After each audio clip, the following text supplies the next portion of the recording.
Hi Sagittarius, welcome to Higher Source Tarot for your December 2020 Is It in the Cards Love Tarot. This is for all Sagittarius, Sun, Moon, Rising, and Venus. And happy birthday to all of you that are obviously celebrating here, and I hope you are enjoying your season. If you're new to the channel, I post new readings every Friday. And then usually again on either Monday or Tuesday. So if a reading doesn't resonate, I would suggest either checking a different part of your chart or just check back in a couple of days and see what's new. If you haven't subscribed yet, I'd love to invite you to join us and subscribe. That also will help you to know when new stuff's posted. And let's begin and get the advice here for Sagittarius, please. What does Sagittarius need to know about love? What advice do you have for Sagittarius, Sun, Moon, Rising, and Venus? Sagittarius in love. Okay.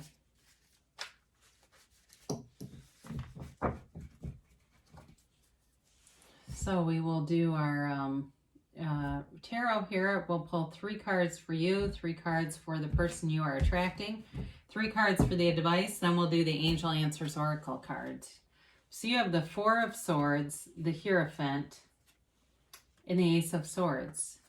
They have the Hermit, interesting, the 6 of Cups, and the Ace of Cups. Your advice, you've got the 3 of Swords, the 5 of Pentacles, and the 6 of Wands. So I feel like in order for you to move forward with something, you have to leave something else behind. There's something from the past here that may be why the 4 of Swords is here. It's like cutting this out. You know, there's a new opportunity here. It looks more like new love. Reconciliation is here too, though.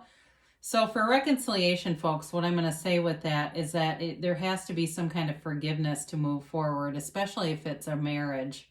Marriage is here. I mean, you've got love here. There's no doubt about that. And you've got this with the 6 of Wands. I hope I didn't call it the 6 of Swords. I don't remember now. But with that 6 of Wands, it's definitely a card of, being noticed, getting a lot of attention. So you have here Taurus, you have Air, Gemini, Libra, Aquarius, you have Virgo, you have Pisces, Cancer, Scorpio.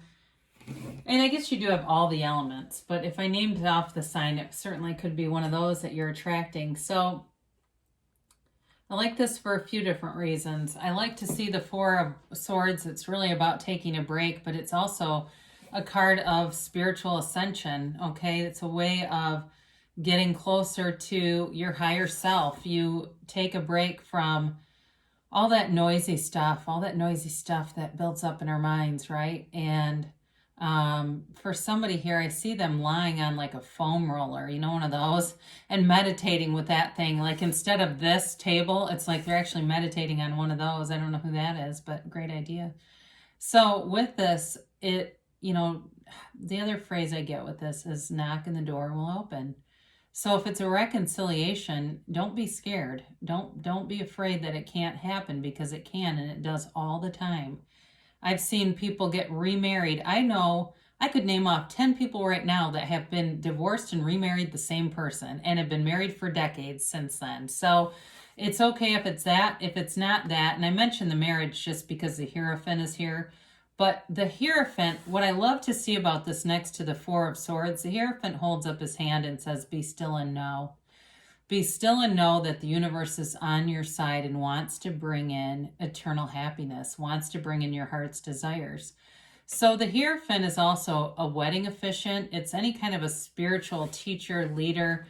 And the Hierophant too, with this, I get again that you've got a lot of attention coming in towards you with the 6 of Wands, but also with the Hierophant. He's got these 2 monks at his feet, and they hang on his every word. And I do feel like that's what you're going to be walking toward. You've got somebody here who will be like you're the only person in the world for them. You are the only person in the room. When the 2 of you are talking, that's how you're going to feel. Like literally, it's just, I keep getting that, like you're the only person in the room or in the world. So with the Hierophant, it's a change. It is a change, and it's going to be a new beginning for you. So with the Ace of Swords here showing up, It's a new chapter. And for some of you, it is more like a goal. So if you may decide, you know what, by the end of 2021, I'm going to be in a serious relationship, or we are together. You know, it's that kind of thing.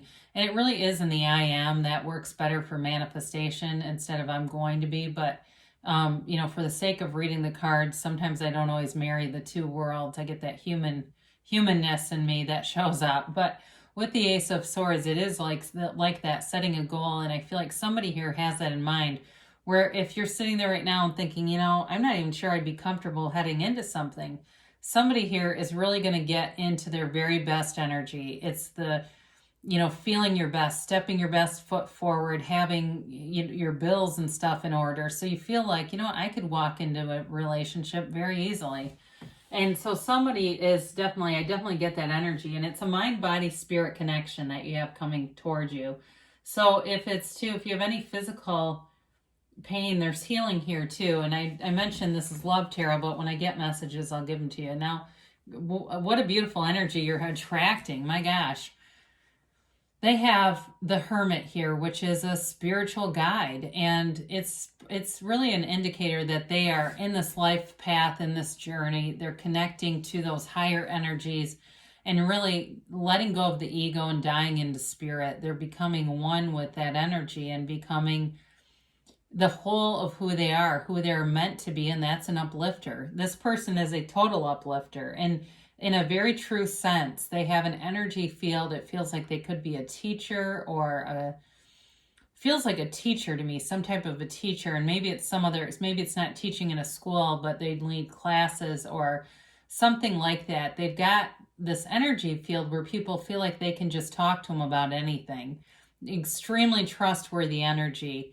Very soft, compassionate energy, someone that you really want to spend your whole life with.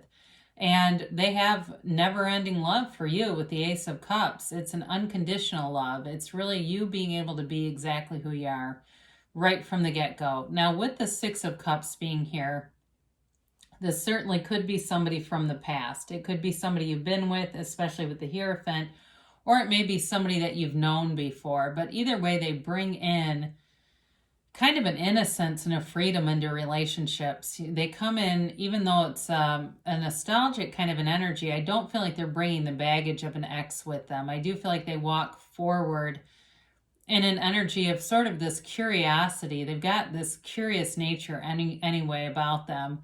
And I do feel like they're the kind of person that people want to talk to them, like in stores and stuff. It's just like this energy, like, where you're going to be going to them, who was that? And they'll go, I don't know, just somebody that struck up a conversation. It's like that is who this person is. And it's wonderful. They've got such warmth. I love this for you. So you've got communication here and you've got reconciliation for those of you that's that. But down here, this is where this gets a little interesting. With the Three of Swords and this Five of Pentacles stuff, I feel like these two are definitely related. The Three of Swords is about heartache and betrayal, but it's with the way that the swords are placed, the card connotes acceptance of it. There's this connotation of accepting the pain from that situation. And the Five of Pentacles is moving forward with somebody here. And so I don't feel like you're going alone. It's really about walking away. I feel like with this, I was going to point something else out here too. Walking away from this kind of energy, but you know, you don't see many windows and doors in the cards, but you have two of them here. And I mentioned before, knock and the door will open, and they say that. So for those of you that are still in this energy and you're trying to figure out how to free yourself of it, ask your angels, talk to your higher self, manifest yourself as being indifferent to it, as being healed. Being completely healed. And it's so, you know, if you happen across something that reminds you of this pain, it's like there's not really any reaction anymore. It just doesn't, there's not a connection like there used to be. So manifest that for yourself. But I mentioned here, you've got the Six of Wands here too. And this is a card of great success. It's, you know, he's riding in this parade and he's the leader. Everyone else is on foot, but he's elevated because I feel the energy that's coming here is this person really sees you as someone beautiful. Allow yourself to be beautiful. That's what they say, Sagittarius. And it's also, I also like it because it's you and your element, and it's like you're getting a lot of attention, but it's also a card of victory and success. That wreath of victory hangs on the wand. And so with this, they're telling you that there's definitely a union here, but it has to do with letting go of this old energy, whatever this is. If it's from something that's not a reconciliation, but it's just prior relationships and having any kind of stereotypes or anything about certain types of relationships, it's got to be healed in order to move forward. So is it in the cards? I'd say yes, but there needs to be some kind of healing. It feels independent of this other person in some ways. If it's new love for you, it's independent of them. If it's the old love, it really is, it's necessary, because otherwise all you'll do is repeat the same relationship. They can come back completely different. Really, it's your reality. So you decide how they show up, if they show up, when they show up. It's up to you. So let's do the timeline here for Sagittarius, please. And a yes, no, maybe. I'm trying to get those middle freaking cards. They like to stick. Opportunity. This is a golden opportunity. So for some of you, you might have a chance meeting with someone, but you know, again, what you're seeking is also seeking you. So as you manifest them, they're also manifesting you. So it's a golden opportunity, but it's here. You know, you're not going to miss it. What's meant for you will not miss you. Now, we didn't get into this too much, but this person's very romantic too. It feels very mutual. Both of you will have this romantic energy between the two of you that's enviable. And that's, I think that Six of Wands comes in too, where there's something here that's very enviable to other people. They're going to be happy for you, though. I will say that. Communicate clearly. So the universe is always listening and is very consistent. So be very clear in what you ask for, because the universe will deliver either way. And then you have your ready. And you've got a yes. I do keep getting this. Must be in the middle somewhere. It keeps showing up. So you're ready for love here, and love is ready for you. I love you, Sagittarius, and I will be back again soon.